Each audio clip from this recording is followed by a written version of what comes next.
ओम शांति। होली हंस में एक बार फिर से आपका स्वागत है। आइए आज हम बाप की अव्यक्त वाणी सुने 2074 की सदा सहयोगी एवं सहज योगी बनो।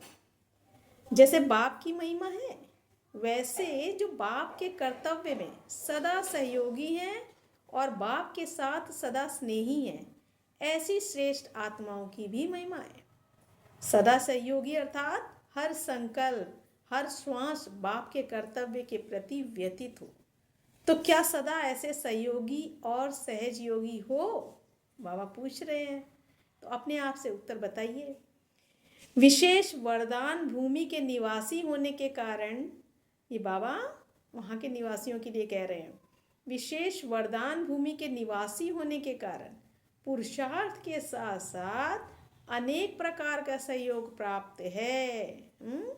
वृत्ति और स्मृति ये दोनों ही पुरुषार्थ में आगे बढ़ने में सहयोग देते होते हैं। सहयोगी स्मृति बनती है संग से और वृत्ति बनती है वातावरण व वायुमंडल से, और दोनों ही चीज आपको मिली हुई है।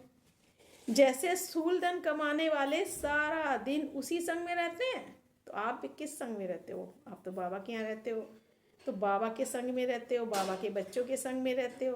तो संग का प्रभाव स्मृति में इतना पड़ता है कि उसको स्वप्न में भी वही स्मृति रहती है। तो आप लोगों को अमृत वेले से रात तक सारा दिन यही श्रेष्ठ संग है, शुद्ध वातावरण है और शांत वायुमंडल है। जब संग और वातावरण दोनों श्रेष्ठ प्राप्त है तो स्मृति और वृत्ति सहज ही श्रेष्ठ हो सकती है। तो ड्रामा में ये कितना बड़ा भाग्य है पांडव भवन और शांतिवन के लोगों का कि वो बाबा के वायुमंडल में, बाबा द्वारा बनाए गए वायुमंडल में दिन रात रहते हैं। कितना शांति भरा, कितना शुद्ध वायुमंडल है जहाँ वो रहते हैं। जब संग और वातावरण दोनों ही श्रेष्ठ प्राप्त होते हैं तो हमारी स्मृति और वृत्ति सहज ही श्रेष्ठ हो जाती है।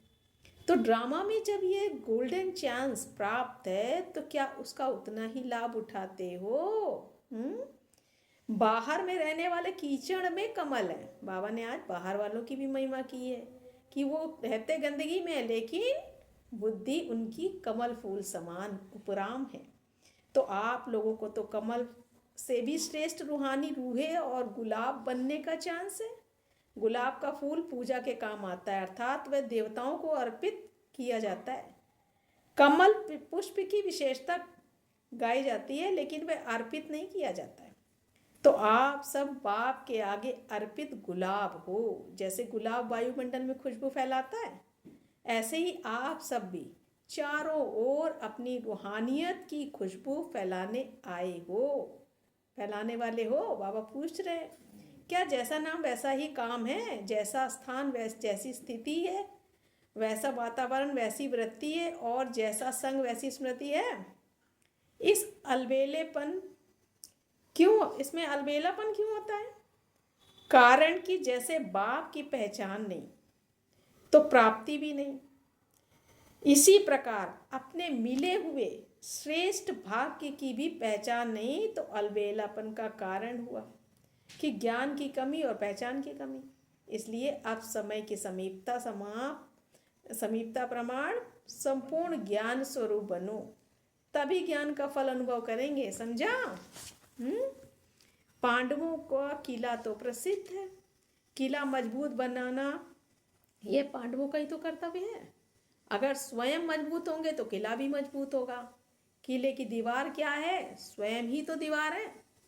दीवार के बीच से यदि एक ईंट या पत्थर भी हिल जाए और दीवार में जरा भी क्रैक आ जाए तो संपूर्ण दीवार ही कमजोर हो जाती है। तो क्या माया के तूफान और माया के अर्थक्वेक फाउंडेशन नींव को हिलाते तो नहीं है, या क्रैक तो नहीं पड़ता है? किला मजबूत है ना। किला अर्थात संगठन जब विश्व पर प्रभाव डालते हो तो क्या समीप वालों को प्रभावित नहीं कर सकते हो? इतना सहज योगी बनो जो आपको देखते ही औरों का भी योग लगावे। एक घड़ी का रौब सारे दिन की रूहानियत को तो गंवा देता है। इससे तो फौरन किनारा करना चाहिए। पुरुषार्थ, पुरुषों को यह रोग क्या जन्म सिद्ध अधिकार है? है सब आत्मा ही ना। स्नेह की भी उत्पत्ति तब होगी जब समझेंगे कि मैं आत्मा हूं। फिर तो भाई भाई की दृष्टि में भी रौब नहीं होगा। यह तो कलयुगी जन्म सिद्ध अधिकार है, न कि ईश्वरीय। न बहन देखो ना भाई, क्योंकि इसमें भी एक्सीडेंट हो, दुर्घटना होती है। इसलिए सदा ही आत्मा देखो। तभी इस दृष्टि की प्रैक्टिस, अभ्यास कराई जाती है। मैं पुरुष हूं, इस स्मृति से पांडव गल गए। शरीर से गलने का अर्थ क्या है? शरीर की स्मृति से गलना। पांडवों का गायन है कि सब गल गए। जैसे सोने को गलाओगे तो सोना फिर भी सोना ही रहेगा, लेकिन उसका रूप बदल जाएगा। तो यह भी गल गए अर्थात परिवर्तित हुए, इसलिए यह रूप भी समाप्त। अच्छा, तो आज बाबा ने इस मुरली में क्या क्या बातें मुख्य सुनाई। बाबा ने पहला बताया कि बाप के कर्तव्य में सदा सहयोगी आत्माओं की बाप के समान ही महिमा होती है। जो बाबा की सर्विस में सदा तत्पर रहते हैं, बाप सबके सहयोगी बनते हैं।